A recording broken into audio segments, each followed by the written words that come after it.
موسیٰ علیہ السلام اور ان کی بیوی کا وہ راز جو کم لوگ جانتے ہیں۔ مصر سے فرعون تنگ آ کر موسیٰ علیہ السلام نکل پڑے۔ راستے میں جنگلات میں لڑکی مل گئی۔ موسیٰ علیہ السلام نے ان سے شادی کر لی۔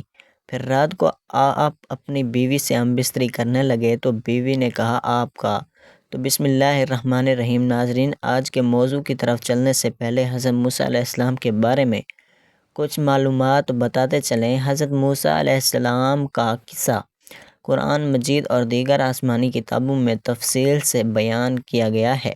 یہ بنی اسرائیل کے عظیم نبی اور اللہ کے رسول تھے جنہیں فرعون جیسے ظالم حکمران کے خلاف جدوجہد کرنی پڑی۔ ان کی زندگی کے چند اہم واقعات درج ذیل ہیں۔ نمبر 1، پیدائش اور فرعون کے خوف سے بچاؤ۔ فرعون نے خواب میں دیکھا کہ ایک بچہ اس کی سلطنت کو تباہ کرے گا، اس لیے اس نے تمام نوزائیدہ عبرانی یعنی بنی اسرائیل کے لڑکوں کو قتل کرنے کا حکم دے دیا۔ حضرت موسیٰ علیہ السلام کی والدہ نے انہیں ایک صندوق میں بند کر کے دریائے نیل میں بہا دیا، جو فرعون کے محل کے پاس پہنچ گیا۔ فرعون کی بیوی آسیہ نے بچے کو اپنانے کا فیصلہ کیا اور اس طرح حضرت موسیٰ علیہ السلام فرعون کے گھر میں پلے بڑھے۔ نمبر 2، قتل کا واقعہ اور مدین کی طرف ہجرت۔ بڑے ہو کر ایک دن موسیٰ علیہ السلام نے دیکھا کہ ایک قبطی فرعون کا آدمی ایک عبرانی پر ظلم کر رہا ہے۔ انہوں نے مدد کے لیے اس قبطی کو مار دیا، لیکن بعد میں پشیمان ہوئے۔ جب فرعون کو اس بات کا علم ہوا تو موسیٰ علیہ السلام مدین چلے گئے، جہاں انہوں نے حضرت شعیب علیہ السلام کی بیٹی سے شادی کر لی۔ نمبر 3، اللہ کی طرف سے نبوت اور کوہ طور پر وحی۔ مدین میں کچھ عرصہ گزارنے کے بعد جب حضرت موسیٰ علیہ السلام اپنے اہل خانہ کے ساتھ سفر کر رہے تھے تو کوہ طور پر ایک آگ نظر آئی۔ وہاں اللہ نے ان سے کلام کیا اور انہیں نبوت عطا کی۔ انہیں ایک معجزہ دیا گیا، ان کی لاٹھی سانپ بن جاتی تھی اور ان کا ہاتھ روشن ہو جاتا تھا۔ اللہ نے انہیں فرعون کے پاس جانے اور بنی اسرائیل کو آزاد کرانے کا حکم دیا۔ نمبر 4، فرعون کے ساتھ مقابلہ اور جادوگروں کی شکست۔ موسیٰ علیہ السلام نے فرعون کو اللہ کی دعوت دی، لیکن فرعون نے انکار کر دیا اور اپنے جادوگروں کو مقابلے کے لیے بلایا۔ جادوگروں نے رسیاں ڈالیں جو سانپوں جیسی لگتی تھیں، لیکن موسیٰ علیہ السلام کی لاٹھی نے اصل سانپ بن کر ان سب کو نگل لیا۔ اس معجزے کو دیکھ کر جادوگر ایمان لے آئے، جس پر فرعون نے انہیں سخت سزائیں دیں۔ نمبر 5، بنی اسرائیل کی آزادی اور دریائے نیل کا پھٹنا۔ اللہ کے حکم سے حضرت موسیٰ علیہ السلام بنی اسرائیل کو لے کر مصر سے نکلے۔ فرعون نے اپنی فوج کے ساتھ ان کا پیچھا کیا۔ جب وہ دریائے نیل کے کنارے پہنچے تو اللہ نے موسیٰ علیہ السلام کو حکم دیا کہ اپنی لاٹھی دریا پر ماریں، جس سے دریا پھٹ گئے اور بنی اسرائیل نے دریا پار کر لیا۔ جب فرعون اور اس کی فوج دریا میں داخل ہوئی تو پانی دوبارہ مل گیا اور وہ غرق ہو گئے۔ نمبر 6، بنی اسرائیل کی آزمائشیں۔ تورات کا نزول۔ اللہ نے حضرت موسیٰ علیہ السلام کو کوہ طور پر 40 دن کے لیے بلایا، جہاں انہیں تورات عطا کی گئی۔ اسی دوران بنی اسرائیل نے بچھڑے کی پوجا شروع کر دی، جس پر حضرت موسیٰ علیہ السلام نے انہیں سخت تنبیہ کی۔ ان کی قوم بار بار آزمائشوں میں مبتلا ہوئی، جیسے من سلویٰ کا نزول اور پانی کا چٹان سے پھوٹنا۔ نمبر 7، وفات اور وصال۔ حضرت موسیٰ علیہ السلام نے بنی اسرائیل کو کنعان یعنی فلسطین کی طرف رہنمائی کی، لیکن وہ خود اس سرزمین میں داخل نہ ہو سکے۔ اللہ نے انہیں وفات دے دی اور انہیں مقدس سرزمین میں دفن کیا گیا۔ حضرت موسیٰ علیہ السلام کی کہانی صبر، توکل علی اللہ اور حق کے لیے جدوجہد کی عظیم مثال ہے۔ ان کا ذکر قرآن میں متعدد مقامات پر آیا ہے، خاص طور پر سورۃ بقرہ، سورۃ اعراف، سورۃ ضحیٰ اور سورۃ قصص میں۔ آسیہ فرعون کی زوجہ تھی۔ وہ فرعون جس میں غرور و تکبر کا نشہ بھرا تھا، جس کا نفس شریر تھا اور جس کے عقائد اور اعمال باطل و فاسد تھے۔ قرآن مجید نے فرعون کو متکبر، ظالم، ستمگار اور خون بہانے والے کے عنوان سے یاد کیا ہے اور اس کو طاغوت کا نام دیا ہے۔ آسیہ فرعون کے ساتھ زندگی بسر کرتی تھی اور فرعونی حکومت کی ملکہ تھی۔ تمام چیزیں اس کے اختیار میں تھی۔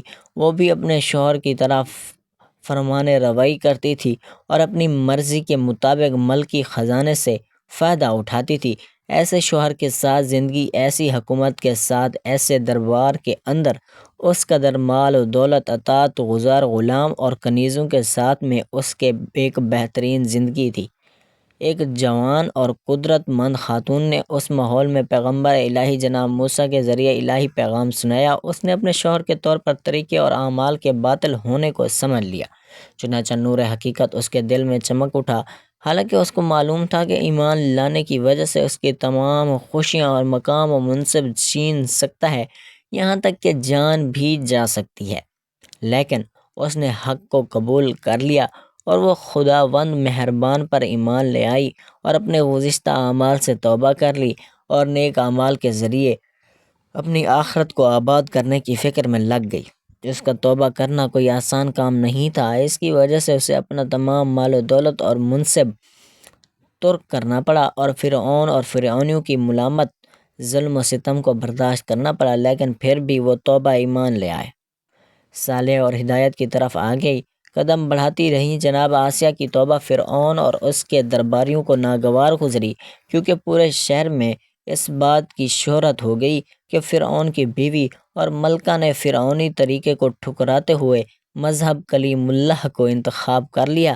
سمجھا بجھا کر، ترغیب دے کر اور ڈرا دھمکا کر بھی آسیہ کے بڑھتے قدم کو نہیں روکا جا سکا تھا۔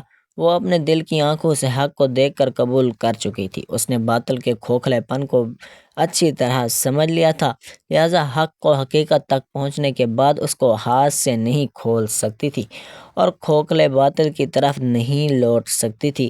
جی ہاں، یہ کیسے ہو سکتا ہے کہ خدا کو فرعون سے، حق کو باطل سے، نور کو ظلمت سے، صحیح کو غلط سے، آخرت کو دنیا سے، بہشت کو دوزخ سے اور سعادت کو بدبختی سے بدل لے۔ جناب آسیہ نے اپنی ایمان، توبہ، استغفار پر استقامت کی، جبکہ فرعون دوبارہ باطل کی طرف لوٹانے کے لیے کوشش کر رہا تھا۔ فرعون نے جناب آسیہ سے مقابلے کی ٹھان لی، غضبناک ہوا اور اس کے غضب کی آگ بھڑک اٹھی، لیکن آسیہ کی ثابت قدمی کے مقابلے میں ہار گیا۔ اس نے آسیہ کو شکنجے دینے کا حکم دیا اور اس عظیم خاتون کے ہاتھ پیر کو باندھ دیا اور سخت سے سخت سزا دینے لگے اور پھانسی کا حکم دے دیا۔ اس نے اپنے جلاندو کو حکم دیا کہ اس کے اوپر بڑے بڑے پتھر گرائے جائیں، لیکن جناب آسیہ نے دنیا و آخرت کی سعادت اور خوشی و بختی حاصل کرنے کے لیے صبر کیا اور ان تمام سخت حالات میں خدا سے دل لگا لیا۔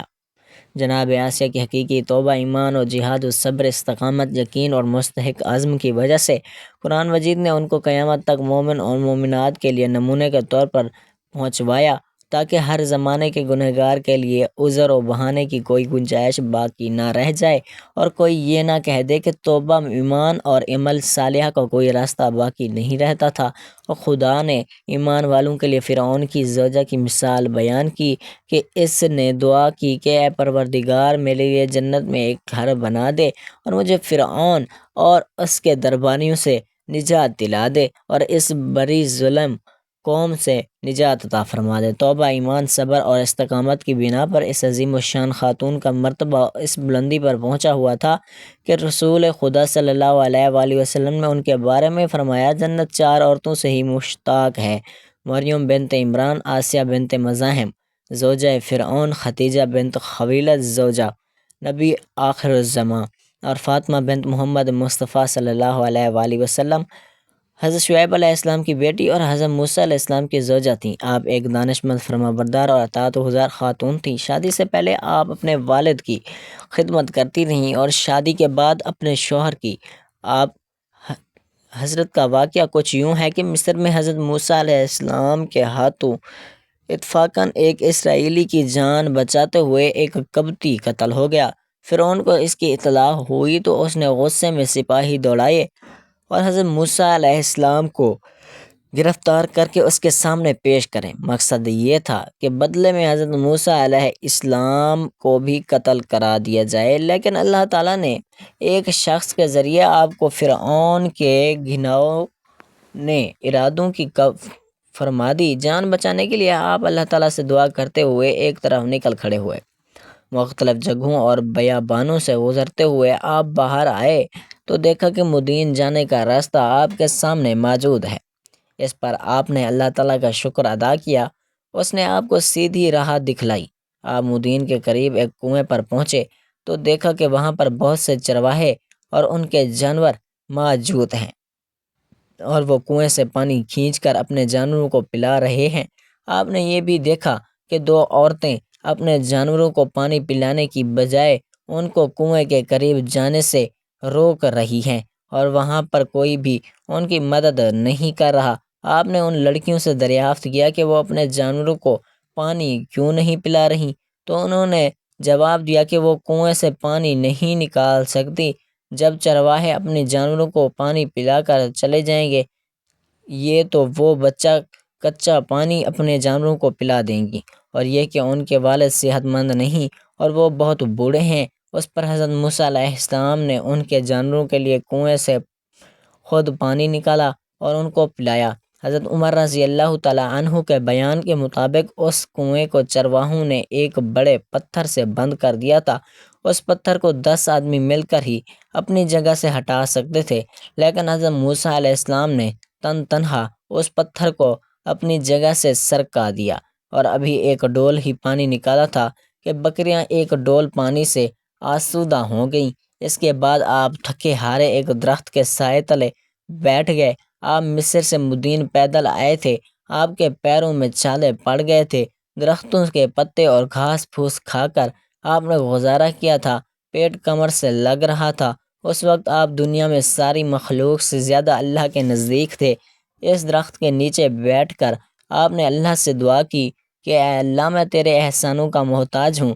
دوسری طرف دونوں لڑکیوں کی بکریوں کو جب موسیٰ علیہ السلام نے پانی پلا دیا تو یہ اپنی بکریاں واپس لے کر گئیں اور انہوں نے اپنے والد یعنی حضرت شعیب علیہ السلام کو تمام واقعہ بتایا۔ آپ نے ان دونوں بہنوں میں سے ایک کو حضرت موسیٰ علیہ السلام کو بلانے کے لیے بھیجا۔ وہ شرم و حیا سے جھجکتی ہوئی آپ کے پاس آئیں اور اپنے والد کا پیغام آپ تک پہنچایا اور بتایا کہ وہ آپ کے احسان کے بدلے اجرت دیکھ کر اتارنا چاہتے ہیں۔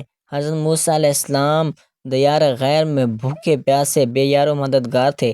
اللہ تعالیٰ کے سوا کوئی آسرا نہ تھا۔ آپ اللہ سے کسی بہتری کی امید پر ان کے ساتھ چل پڑے۔ ان خاتون نے حضرت موسیٰ علیہ السلام کے ساتھ اپنے والد کی طرف آنے کا سفر کیا تو حضرت موسیٰ علیہ السلام کے آگے آگے چلتی تھیں۔